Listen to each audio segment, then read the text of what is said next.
Hello guys, welcome to Toppers Spot. My name is Rahul Pandey. Hope you guys are doing well.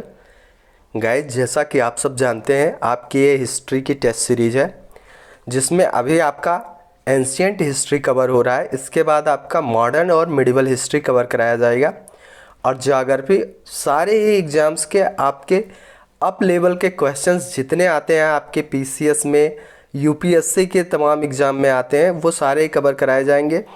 तो guys अगर अभी तक आप लोगों ने प्रीवियस वीडियोस नहीं देखे हैं तो आप प्लेलिस्ट में जाइए, ओपन करिए और उसे देखिए, फिर आप चेक करिए कि आप कितना क्वेश्चन अटेम्प्ट कर पा रहे हैं अभी तक। ठीक है, चलिए गाइज़ आपका ज़्यादा समय नहीं लूँगा, इसी के साथ आज की वीडियो शुरू करते हैं। और आपका फर्स्ट क्वेश्चन है, नीचे दो कथन दिए गए हैं जिसमें से एक अभिकथन है और दूसरा कारण दिया गया है। ठीक है, एक स्टेटमेंट है, दूसरा रीज़न दिया गया है और आपको पढ़ के बताना है। उसके नीचे 4 कोट दिए गए हैं, उनमें से आपको चूज़ करना है कि कौन से मैच कर रहे हैं। ठीक है, तो चलिए स्टेटमेंट पढ़ते हैं। विंध्य क्षेत्र के पाषाण युगीन लोगों ने नूतन भूतल काल के अंत में गंगा घाटी में प्रव्रजन किया। ये आपका स्टेटमेंट है। रीज़न क्या है? जलवायु परिवर्तन के कारण इस काल में शुष्कता का चरण था। क्या रीज़न है गाइज? इसको पढ़िए और आपके कूट्स के यहाँ है ए और दोनों सही है और आर ए की सही व्याख्या है। ए और आर सही है किंतु सही व्याख्या नहीं है। ए सही है परंतु आर गलत है, आर सही है या ए गलत है। ठीक है, चलिए गाइज आप लोग खुद से स्टेटमेंट पढ़ के रीज़न पढ़ के फिर आंसर करिए। ठीक है, तो चलिए अब बात करते हैं इस क्वेश्चन के आंसर की। तो जैसा कि आप लोग जानते हैं कि जो हमारा पूरा पाषाण काल है उसको 3 पार्टों में डिवाइड किया गया। निम्न पूरा पाषाण काल, ठीक है, मध्य पूरा पाषाण काल और उच्च पूरा पाषाण काल। ठीक है, तो उसी में आपका ये बात कर रहा है कि नूतन भूतल काल के अंत में गंगा घाटी में लोगों ने प्रव्रजन किया है विंध्य क्षेत्र से। पहले क्या था कि लोग नर्मदा घाटी वाले क्षेत्र में रहते थे, घर बना के अपना निवास करते थे। घर उस टाइम अस्थायी निवास नहीं था तो लोग बस केवल नदियों के किनारे इसलिए बसते थे कि वहाँ पे उनको खाने का सामान मिल जाएगा, पीने के लिए पानी मिल जाएगा। इन सब वजह से लोग वहाँ पे अपना निवास बनाते थे। लोग झुंडों में रहना पसंद करते थे पहले। ठीक है, तो क्या कह रहा है क्वेश्चन कि विंध्य क्षेत्र के लोग जो है पाषाण युग में, पाषाण युगीन लोगों ने नूतन भूतल काल में गंगा घाटी में प्रव्रजन किया। ये बात एकदम सही है और उसका रीज़न क्या था कि जलवायु परिवर्तन के कारण इस काल में शुष्कता का चरण था। तो यहाँ पे जलवायु परिवर्तन के कारण यहाँ पे शुष्कता हो गई थी। नर्मदा वाले क्षेत्र में सूखा ज़्यादा पड़ रहा था जिसकी वजह से लोगों ने क्या किया, गंगा की तरफ प्रव्रजन कर दिया। ठीक है, तो ये दोनों ही सही है और जो आपका रीज़न है वो आपके स्टेटमेंट को फॉलो कर रहा है, इसलिए ये क्या हो जाएगा, फर्स्ट क्वेश्चन का राइट आंसर हो जाएगा ए। ठीक है, चलिए नेक्स्ट क्वेश्चन पे चलते हैं। नेक्स्ट क्वेश्चन है आपका, हड़प्पा सभ्यता के संबंध में कौन सा कथन असत्य है, आपको बताना है। हड़प्पा सभ्यता के संबंध में कौन सा स्टेटमेंट जो है, कथन है, वो ट्रू नहीं है, आपको बताना है। इन्हें कुबड़ वाला सांड सबसे प्रिय था। फर्स्ट है, हाथी और घोड़े से परिचित थे और उनको पालते थे। शेर का कोई साक्ष्य नहीं मिला। जानवरों का चित्र इनकी मुद्राओं और ताम्रपत्रों पर मिले हैं।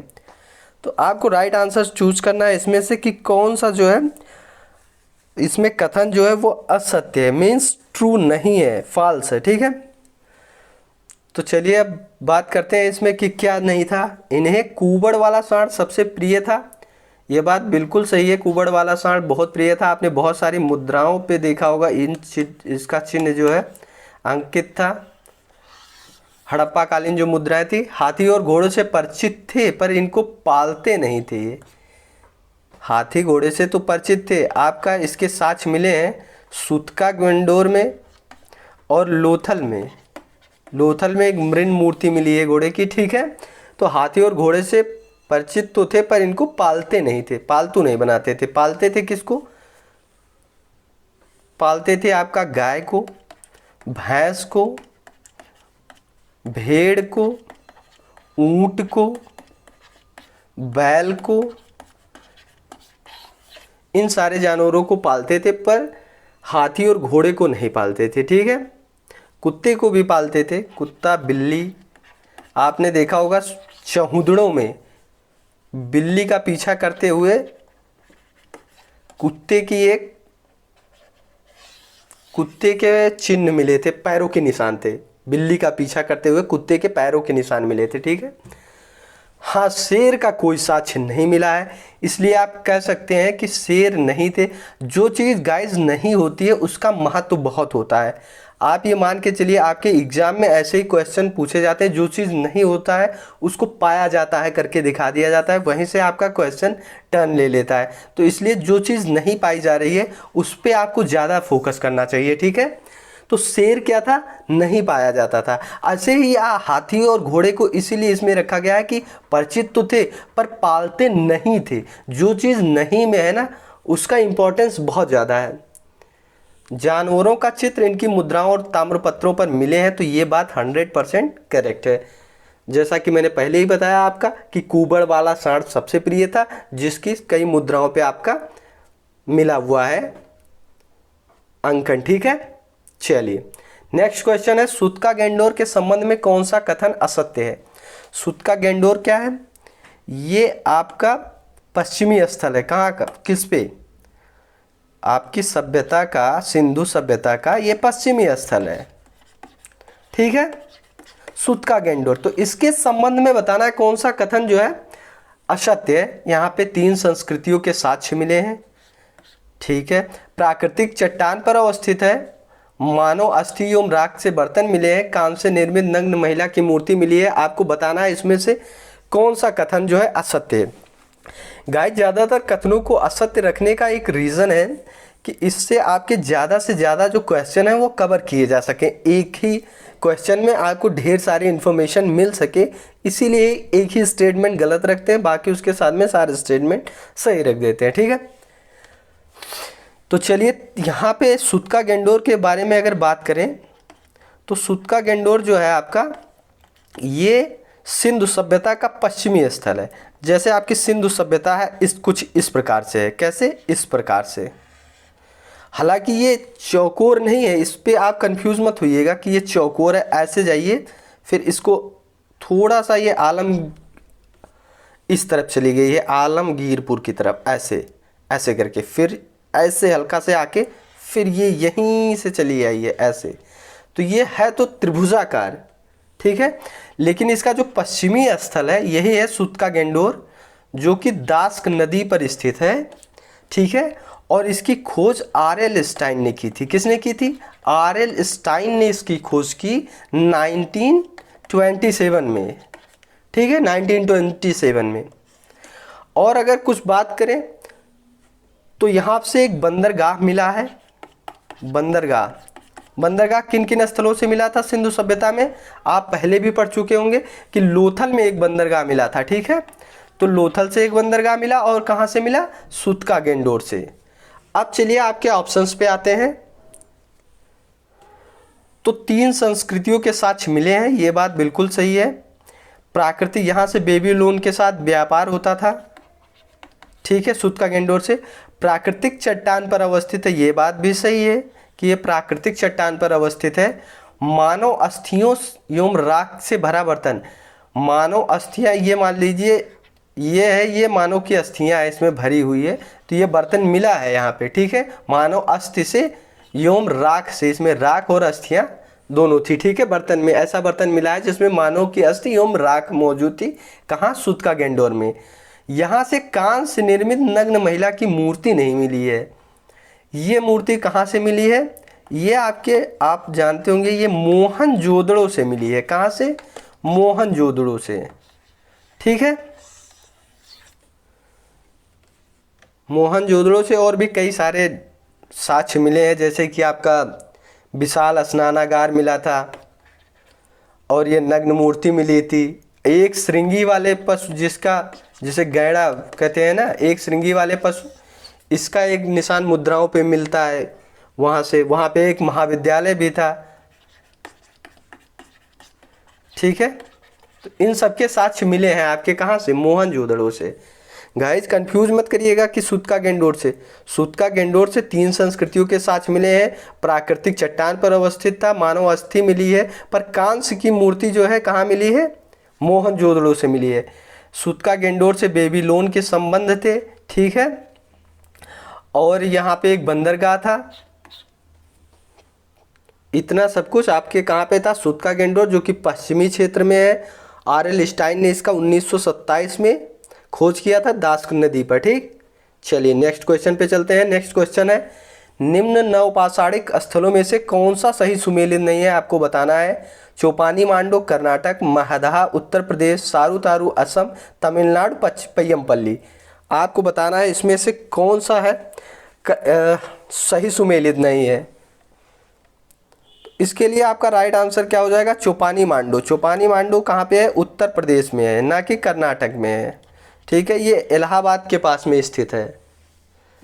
यहाँ की खासियत क्या है कि यहाँ पे ऐसे घर बनाए जाते थे, ऐसे करके कुछ ऐसे, उसका मधुमक्खी का छत्ता जैसे होता है, उस प्रकार के घर यहाँ पे मिले हैं। कहाँ से, चोपानी मांडो से मिले हैं, ठीक है।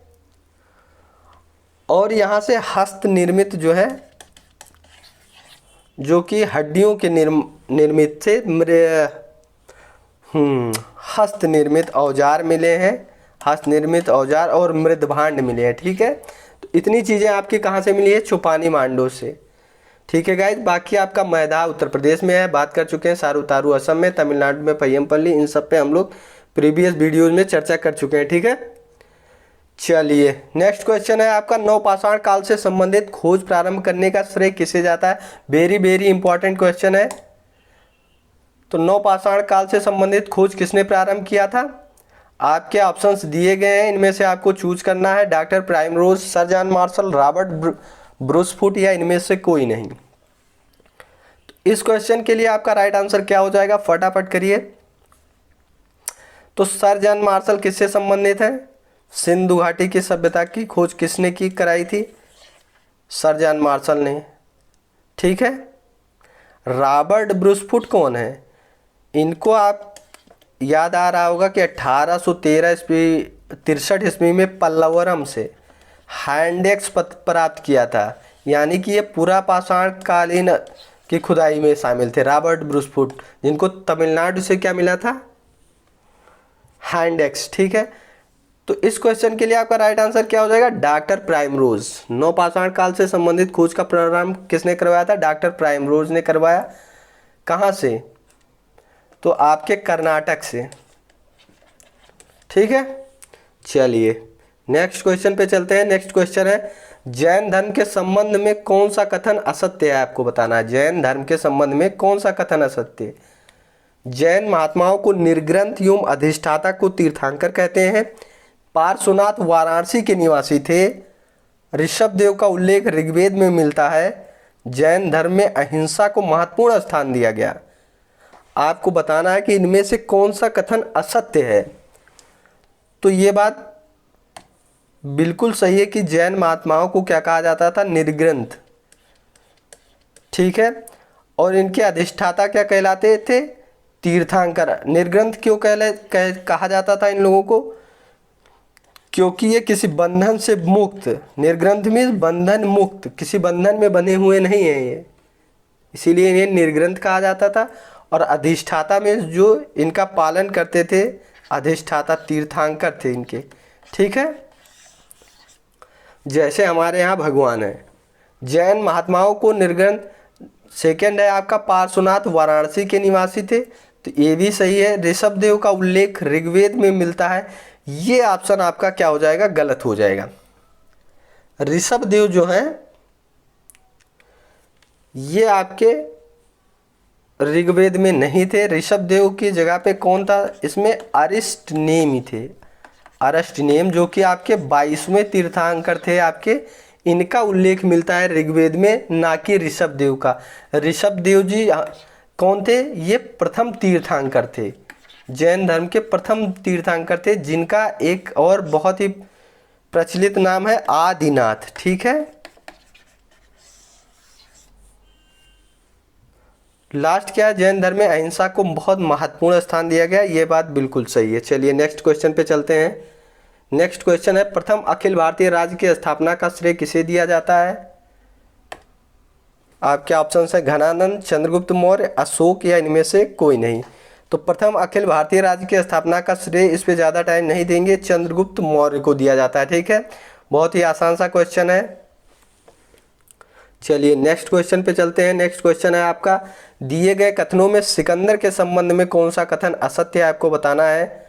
सिकंदर फिलिप द्वितीय का पुत्र एवं अरस्तु का शिष्य था। हाइडे स्पीच के युद्ध में पोरस को हराया। सिकंदर ब्यास नदी की सीमा से लौट गया। उसके आक्रमण के समय मगध पर मौर्यों का शासन था। आपको इसमें से बताना है कि कौन सा आंसर जो है असत्य है।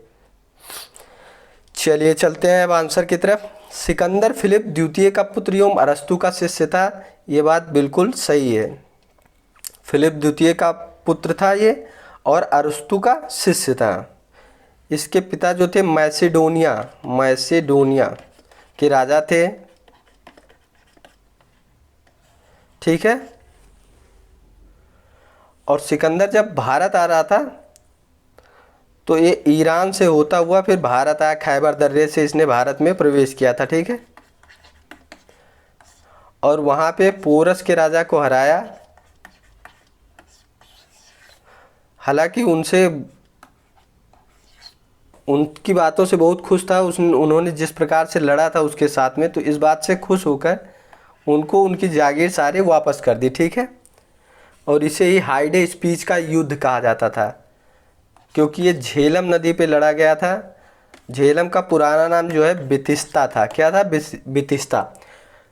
तो ये बात बिल्कुल सही है। सिकंदर फिलिप द्वितीय का पुत्र था एवं अरस्तु का शिष्य था। अगर बात करें अरस्तु का, तो अरस्तु जो है एक दार्शनिक थे जो प्लेटो के शिष्य थे। किसके शिष्य थे? प्लेटो के शिष्य अरस्तु। अरस्तु का शिष्य सिकंदर। ठीक है, सिकंदर ब्यास नदी की सीमा से लौट गया, ये भी 100% सही है कि ब्यास नदी से ही लौट गया था। वहाँ उसके सैनिक तब तक बहुत थक चुके थे, वो अब ब्यास नदी पार करके भारत नहीं आना चाह रहे थे, कई महीनों से लड़ रहे थे, इसीलिए उसकी सेना बहुत थक गई थी और वापस जाना चाहती थी।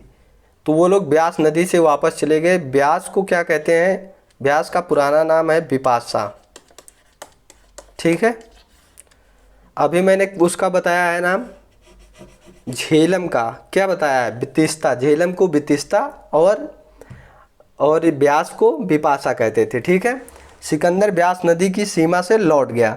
उसके आक्रमण के समय मगध पर मौर्यों का शासन था, तो ये बात गलत हो जाएगी। उसका जब आक्रमण हुआ उस टाइम नंद वंश का शासन था। किसका? नंद वंश का शासन था। और घनानंद जो है उसको समकक्ष माना जाता है, घनानंद को। किसका? सिकंदर का। ठीक है, चलिए नेक्स्ट क्वेश्चन पे चलते हैं। नेक्स्ट क्वेश्चन है आपका, बुद्ध द्वारा रूपांतरित व्यक्तियों में कौन अंतिम था? बुद्ध द्वारा रूपांतरित व्यक्तियों में कौन सा व्यक्ति अंतिम था? आनंद, वसुमित्र, गोसल या सुबद्ध? तो आनंद तो वो थे जिनके कहने पर महिलाओं का प्रवेश जो है शुरू किया था।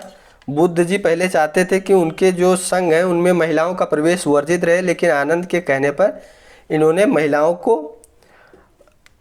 का प्रवेश जो है जारी कर दिया कि अब महिलाएं जो है प्रवेश कर सकेंगी संघ के अंदर। ठीक है, ये कहाँ पे शुरू किया गया? अगर ये आ जाए तो वैशाली में इन्होंने महिलाओं का प्रवेश जो है शुरू करवा दिया। ठीक है, और जो लास्ट रूपांतरित व्यक्ति था ये था सुबद्ध। सुबद्ध को यही कुशीनारा जो कि उत्तर प्रदेश में है, यहीं पे आखिरी इन्होंने उपदेश दिया सुबद्ध को, और यहीं पे इनकी मृत्यु हो गई, जिसे क्या कहा जाता है? इनकी मृत्यु को महाभिनिष्क्रमण। ठीक है, जिसे महाभिनिष्क्रमण कहते हैं। चलिए नेक्स्ट क्वेश्चन पे चलते हैं। नेक्स्ट क्वेश्चन है आपका, निम्नलिखित शासकों में से किसके लिए एक ब्राह्मण प्रयुक्त हुआ है? पुष्यमित्र शुंग, खारवेल, गौतमीपुत्र सातकर्णी या सुशर्मन? बताना है आपको कि इनमें से किसके लिए एक ब्राह्मण प्रयोग किया गया है। गाइज फटाफट आप लोग आंसर करिए। तो इस क्वेश्चन के लिए आपका राइट आंसर हो जाएगा गौतमी पुत्र सातकर्णी को एक ब्राह्मण अद्वितीय ब्राह्मण कहा गया है, एक ब्राह्मण या अद्वितीय ब्राह्मण कहा गया है। अब क्वेश्चन अराइज होता है कि कहा क्यों गया है, क्योंकि ये ब्राह्मणों के लिए काम करने वाला सबसे शक्तिशाली शासकों में माना जाता है गौतमी पुत्र सातकर्णी, ठीक है। और इसकी जो है व्याख्या जो है आपको मिलेगी गौतमी बलश्री के नासिक अभिलेख में। गौतमी बलश्री के नासिक अभिलेख में इसकी जानकारी मिलती है। और इसकी एक जानकारी वहाँ से ये भी मिलती है कि इसने सैनिक जो है, इसकी जो सैनिक विजय थी, जितनी भी इनकी विजय है, इसके बारे में भी आपको जानकारी कहाँ से मिलेगी, गौतमी बलश्री के नासिक अभिलेख से मिलती है, ठीक है। चलिए नेक्स्ट क्वेश्चन पे चलते हैं। नेक्स्ट क्वेश्चन है आपका निम्नलिखित में से कौन सा सही सुमेलित नहीं है। कुषाण स्वर्ण एवं ताम्र मुद्रा जारी करने वाले थे, गुप्त स्वर्ण एवं रजत मुद्रा जारी करने वाले थे, कलचुरी स्वर्ण रजत एवं ताम्र मुद्रा। गाइस इनमें से कौन सा आपका सही सुमेलित नहीं है, आपको बताना है कौन से ऑप्शंस आपके सही सुमेलित नहीं है। इस क्वेश्चन के लिए आपका राइट आंसर हो जाएगा सातवाहन। सातवाहन जो है स्वर्ण मुद्राएं जारी नहीं की थी, बाकी मुद्राएं जारी की थी, जिसमें से शीशे की मुद्रा जारी करने का श्रेय सातवाहनों को ही जाता है। सर्वाधिक शीशे की मुद्राएं भी इन्होंने जारी की और सर्वप्रथम शीशे की मुद्राएं सातवाहन ने ही जारी की थी, ठीक है। शीशा, पोटीन, तांबा, रजत, इन सब की मुद्राएं सातवाहन ने जारी की, लेकिन स्वर्ण नहीं जारी की। मैंने पहले भी कहा है जो चीज़ नहीं किया गया है उस पर फोकस करना सबसे ज़्यादा इम्पॉर्टेंट होता है एग्जाम के लिए। कुषाण ने स्वर्ण एवं ताम्र मुद्रा जारी किया था, गुप्त ने स्वर्ण एवं रजत मुद्राएं बहुत सारी जारी की, ताम्र मुद्राएं भी जारी की। स्वर्ण की इसमें आता है कि कुषाणों ने सर्वाधिक जो है शुद्ध सोने की मुद्राएं जारी की, जबकि सर्वाधिक स्वर्ण मुद्राएं गुप्त शासकों ने जारी की, ठीक है। यहाँ के स्वर्ण मुद्राओं को क्या कहा जाता था, दिनार कहा जाता था, ठीक है। चलिए नेक्स्ट क्वेश्चन पे चलते हैं। नेक्स्ट क्वेश्चन है आपका समुद्रगुप्त के प्रयाग प्रशस्ति वाले स्तंभ पर निम्नलिखित में से किसका लेख मिलता है। आपके ऑप्शन हैं जहांगीर, शाहजहां, औरंगजेब या दारा शिकोह। तो इस क्वेश्चन के लिए आपका राइट आंसर क्या हो जाएगा, जहांगीर। समुद्रगुप्त के प्रयाग प्रशस्ति वाले स्तंभ पर किसका उल्लेख मिलता है, जहांगीर। प्रयाग प्रशस्ति को लिखा किसने है, हरिसेन ने लिखा इसको, काव्य शैली में ये लिखा गया है। और इस पे अशोक की पत्नी कारुवाकी, किसका, कारुवाकी का भी लेख मिलता है, ठीक है। अशोक की पत्नी कारुवाकी के बारे में यहीं से जानकारी मिलती है और समुद्रगुप्त की विजयों के बारे में इसमें लिखा गया है, ठीक है गाइज।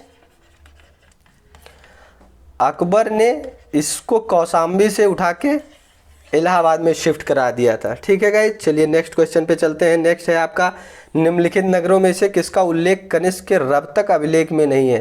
निम्नलिखित नगरों में से किसका उल्लेख कनिष्क के रबतक अभिलेख में कौन सा स्थान नहीं है, आपको बताना है इनमें से।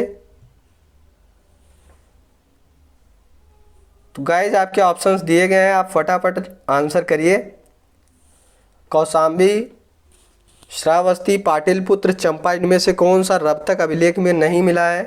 तो कनिष्क का रबतक अभिलेख जो है अफगानिस्तान से प्राप्त किया गया। इसमें कनिष्क के साम्राज्य विस्तार के बारे में दिया गया है, जिसमें आपके कौशाम्बी, पाटिलपुत्र, चंपा आदि का तो मिलता है, लेकिन किसका नहीं मिलता है, तो श्रावस्ती के बारे में जानकारी नहीं मिलती है कि श्रावस्ती पर भी विस्तार किया था इन्होंने, ठीक है गाइज। चलिए नेक्स्ट क्वेश्चन पे चलते हैं। नेक्स्ट क्वेश्चन है आपका द्वार समुद्र किस राजवंश की राजधानी थी।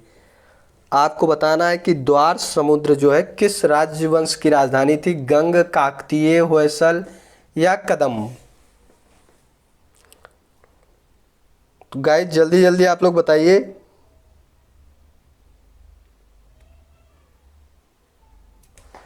इस क्वेश्चन के लिए आपका राइट आंसर क्या हो जाएगा? होयसल।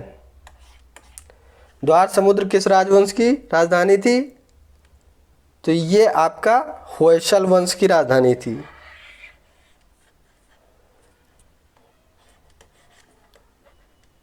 ये आपका बौद्ध धर्म के हीनयान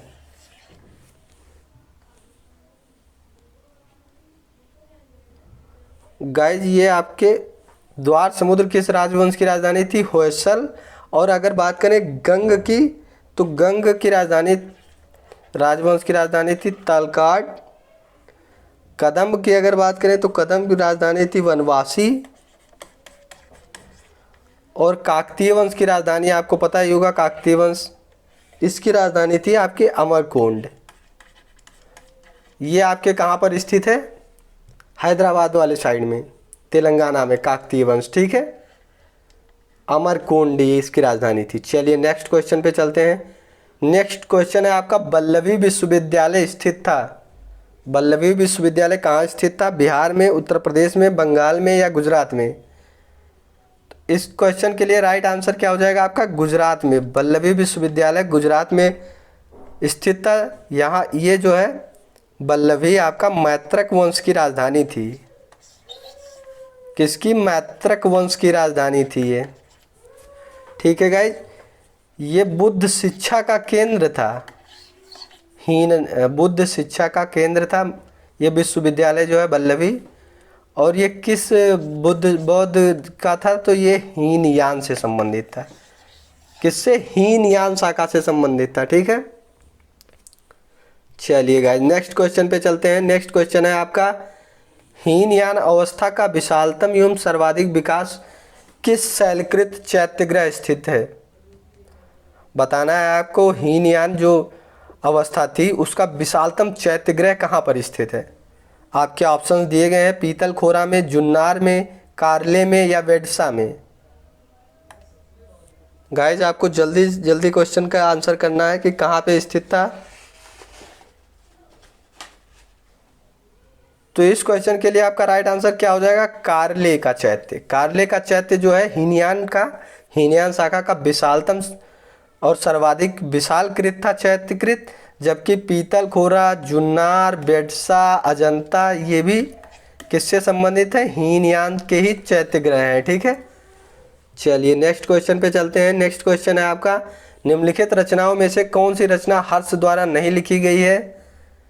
गाइज आपको बताना है हर्ष द्वारा रचित कौन सी रचना नहीं है। हर्षचरित, प्रियदर्शिका, नागानंद, रत्नावली। इस क्वेश्चन का राइट आंसर क्या हो जाएगा? हर्षचरित।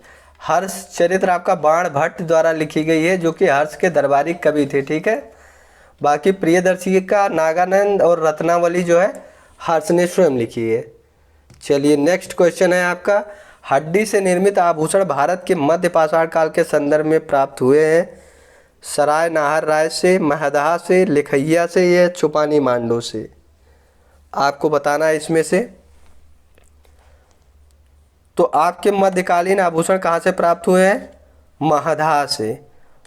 महदहा से हड्डी से निर्मित आभूषण आपके प्राप्त हुए हैं। गाइस इस बात को आप बहुत ध्यान से सुनिएगा, कई बार ये क्वेश्चन आया है, तो इस क्वेश्चन को आप बहुत ध्यान से करिएगा। यहाँ से आपको हड्डी के हथियार भी मिले हैं। हड्डी के जो सींग है आपका, किसी भी जानवर के जो सींग होते हैं उससे, सींग मीन्स श्रृंग भी बोलते हैं सींग को, उसके भी हथियार औजार मिले हैं। ये भी महदहा से मिले हैं। और सराय नाहर जो है प्रतापगढ़ में आपके स्थित है, यहाँ से ज़्यादा आभूषण यहाँ पे प्राप्त हुए हैं महदहा में। ठीक है गाइज, चलिए नेक्स्ट क्वेश्चन पे चलते हैं। नेक्स्ट क्वेश्चन है आपका, निम्नलिखित में से किस स्रोत में उल्लिखित है कि प्राचीन भारत में दास्ता नहीं थी? अर्थशास्त्र, मुद्रा राक्षस। ये मुहा राक्षस नहीं है गाइज, चेंज कर लीजिए इसे, ये मुद्रा राक्षस है। ठीक है, विशाख दत्त की रचना। ठीक है, मुद्रा राक्षस। मेगास्थनीज की इंडिका या वायु पुराण? तो किसमें दिया गया है कि जो मौर्यकालीन था प्राचीन भारत में दास्तान नहीं थी? ठीक है, इसके लिए आपका राइट आंसर क्या हो जाएगा, मेगास्थनीज की इंडिका। मेगास्थनीज ने अपनी इंडिका में लिखा है, जो कि सेल्यूकस का क्या था, राजदूत था, चंद्रगुप्त मौर्य के दरबार में आया था। उसने अपनी इंडिका में क्या लिखा है कि जो है प्राचीन भारत में दासता मौजूद नहीं थी। प्राचीन भारत को उसने 7 भागों में बांट के देखा है, जिसमें आपके कौन कौन से शामिल थे, दार्शनिक, कृषक, पशुपालक, कारीगर, योद्धा, निरीक्षक, मंत्री आदि तो थे, पर वहाँ पे दासों की व्यवस्था नहीं थी। ऐसा आपके मेगास्थनीज ने अपनी इंडिका में लिखा है।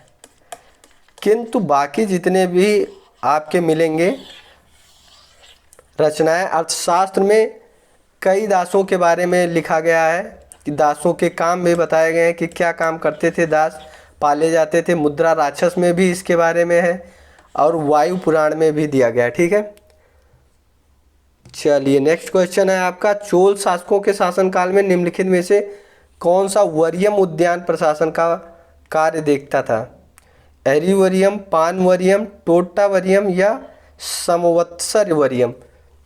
गाइज हम आप लोगों को बता दें कि ये जितने भी क्वेश्चन हैं आपके प्रीवियस ईयर से आए हैं, बस क्वेश्चन का जो है ट्रेंड मैंने चेंज कर दिया है थोड़ा सा, उसमें उसको मॉडिफाई कर दिया है ताकि आपको एक क्वेश्चन से ज़्यादा आंसर मिल सकें।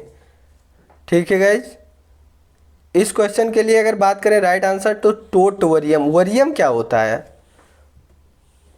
वरियम क्या होता है, सभा समिति से कहते हैं, सभा या समिति।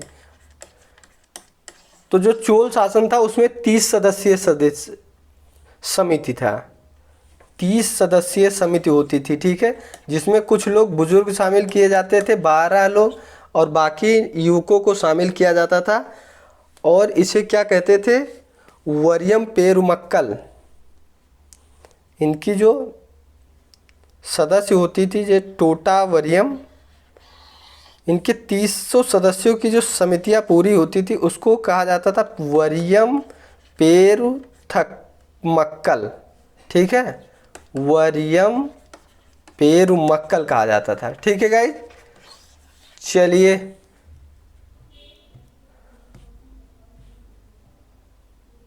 आज के लिए इतना ही। आप ये लास्ट क्वेश्चन था आपका, तो आज का जो है आपका टेस्ट समाप्त होता है गाइज। होप ये वीडियो आपको पसंद आई हो। अगर आप लोगों को ये वीडियो पसंद आई हो तो प्लीज़ चैनल को लाइक करिए, सब्सक्राइब करिए और अपने फ्रेंड्स के साथ शेयर करिए, ताकि ज़्यादा से ज़्यादा जो है आपके फ्रेंड्स जुड़ सकें, जिससे पढ़ाने में भी अच्छा लगे हमें और आप लोगों को पढ़ने में भी मज़ा आए। तो गाइज़ मिलते हैं नेक्स्ट वीडियो में, तब तक के लिए स्वस्थ रहिए, मस्त रहिए और पढ़ाई करते रहिए। जय हिंद।